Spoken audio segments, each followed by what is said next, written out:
దేవునికి వందనాలండి. నేను వాక్యం అయితే ఏం చెప్పను, ఎక్కువ ఏం మాట్లాడను.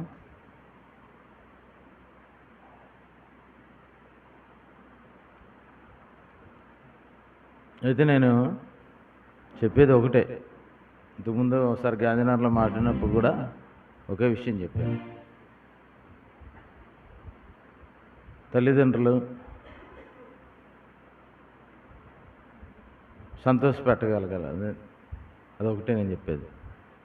అలాగే తల్లిదండ్రులు చేసినటువంటి సేవలో మనందరూ కూడా దాన్ని ముందుకు వెళ్ళేలాగా సహాయం చేయగలగాలి. అయితే అమ్మగారు కూడా మేము జాషువా చెప్పినట్లుగా చాలా అనారోగ్యంగా ఉండేది. కరోనా వచ్చినప్పుడైతే అందరికీ డౌట్ వచ్చింది, నాకైతే నమ్మకం లేకపోయింది. అంటే ఇంకదే ఫైనల్ ఏమో అనుకున్నాను నేను.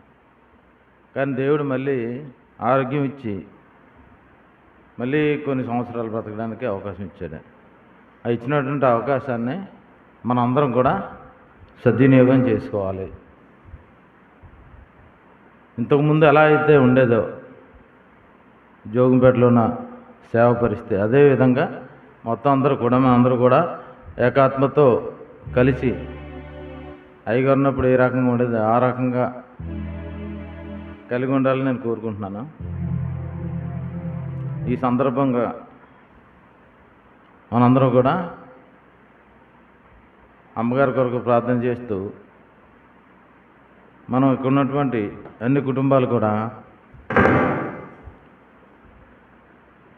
ఒక ఆదర్శంగా నిలబడి సేవకు నష్టం కలిగించకుండా మనందరూ ఏకాత్మతో ముందుకు నడుచుకోవాలి. ఆ రకంగా అయితే అమ్మగారు కూడా ఇంకా మన కొరకు అనేక మంది కొరకు ప్రార్థన చేయడానికి ఇంకా ఆరోగ్యవంతులుగా దేవుడు ఉంచుతాడని కోరుకుంటూ మనందరూ కూడా అమ్మగారి గురించి ప్రార్థన చేయాలని కోరుకుంటూ ముగిస్తున్నాను.